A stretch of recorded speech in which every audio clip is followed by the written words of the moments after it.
ओम नमः शिवाय। शिवजी सदा सहाय। ओम नमः शिवाय। गुरुजी सदा सहाय।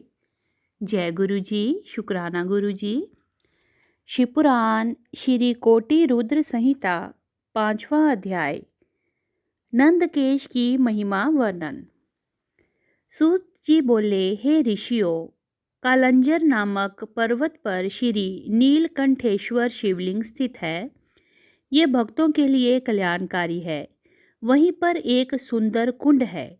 जो मनुष्य उस कुंड में स्नान करता है उसके सभी पाप नष्ट हो जाते हैं और उसे मुक्ति मिल जाती है।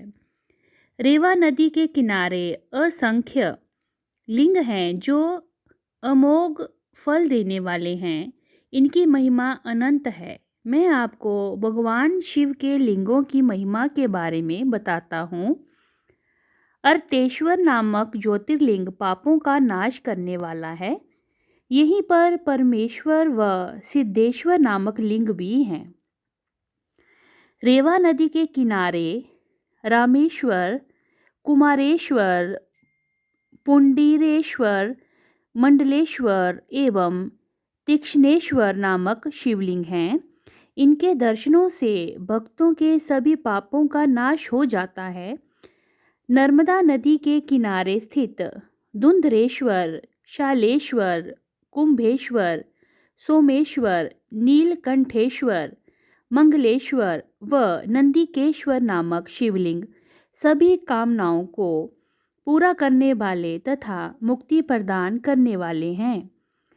ऋषियों ने कहा, हे सूत जी, अब आप हम पर कृपा करके हमें नंदकेश्वर लिंग की महिमा के बारे में बताइए। ऋषियों का अनुरोध मानकर सूत जी ने नंदकेश लिंग की महिमा के विषय में बताना शुरू कर दिया। वे बोले, रेवा नदी के किनारे करनी नामक नगरी है। उस नगरी में एक ब्राह्मण अपनी पत्नी और 2 पुत्रों के साथ रहते थे। जब वे वृद्ध हो गए तब ब्राह्मण अपने परिवार को वहीं छोड़कर स्वयं शिव नगरी काशी चले गए। कुछ समय पश्चात वहां पर उनकी मृत्यु हो गई। जब ब्राह्मणी और उसके पुत्रों को इसकी सूचना मिली तो उन्होंने काशी जाकर ब्राह्मण की अंत्योष्टि एवं अन्य संस्कार किए। तत्पश्चात वे वापस घर लौट गए। कुछ समय बाद ब्राह्मणी का भी अंत समय आ गया। वे बीमार रहने लगी थी। तब उसने अपने पुत्रों को बुलाकर उन्हें अपनी अंतिम इच्छा बताई। ब्राह्मणी बोली, पुत्रों, मेरी मृत्यु के पश्चात मेरी अस्थियों को गंगा जी में प्रवाहित करना तथा मेरा पिंडदान एवं श्राद्ध काशी में ही करना। पुत्रों ने उनकी इच्छा पूरी करने का वचन दिया। जैसे ही बड़ा पुत्र सुवाद माता के लिए पानी लेने गया, उसने प्राण त्याग दिए। अपनी माता की आखिरी इच्छा पूरी करने हेतु सुवाद ने उनकी अस्थियों को काशी ले जाने का निश्चय किया।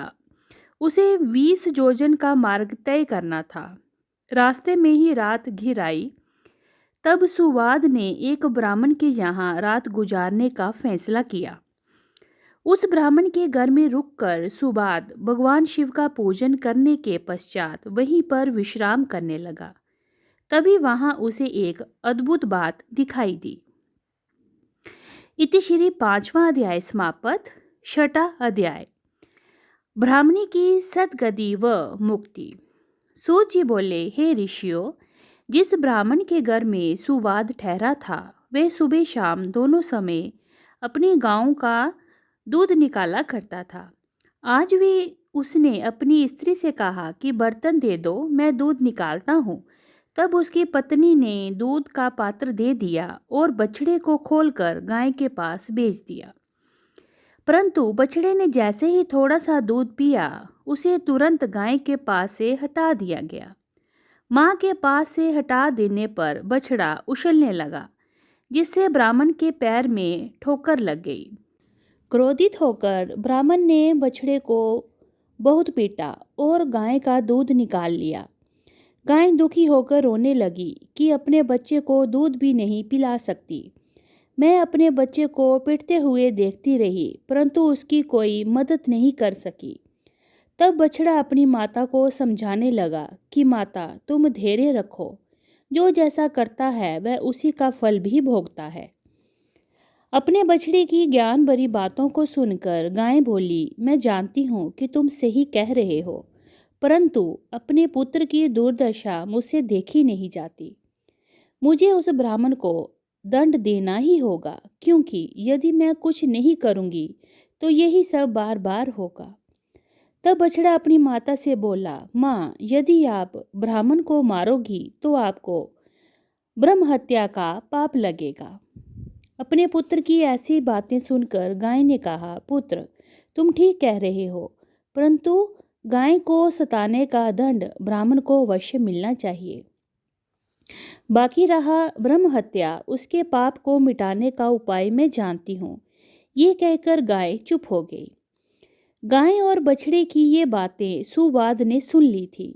ये सब सुनकर उसने सोचा कि मैं अपनी माँ की अस्थियाँ लेकर काशी जा रहा हूँ, परंतु मैं ये भी देखना चाहता हूँ कि गाय ब्रह्म हत्या के पाप से कैसे मुक्त होती है और अपना बदला कैसे लेती है।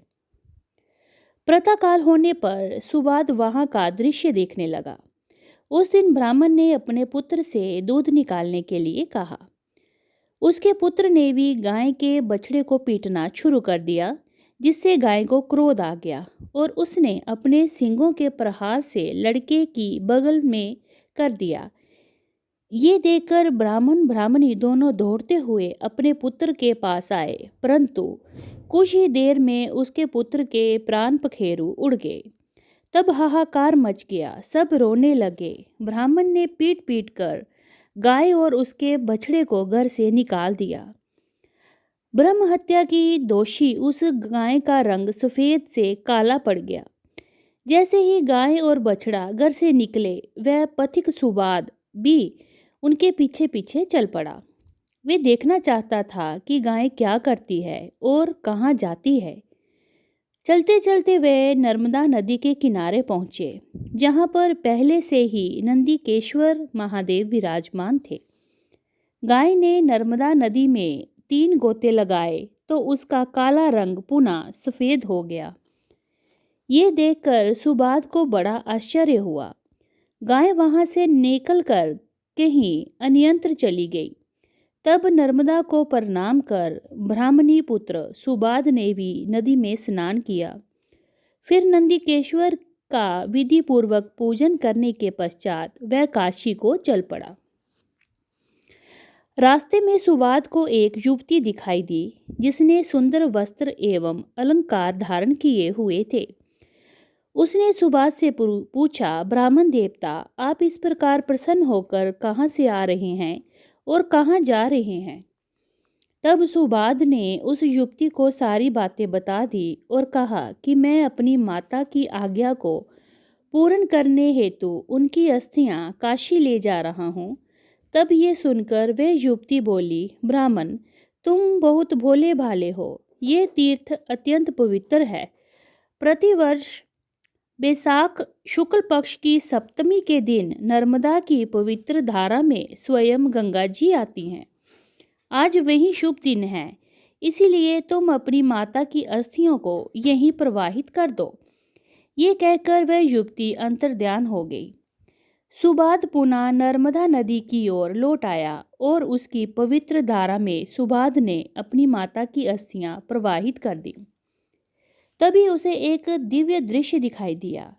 उसकी माता दिव्य देह धारण किए शिवलोक की ओर जा रही थी और उसे आशीर्वचन देते हुए कह रही थी कि तुम धन्य हो, तुमने अपनी माता को सद्गति प्रदान कर दी है।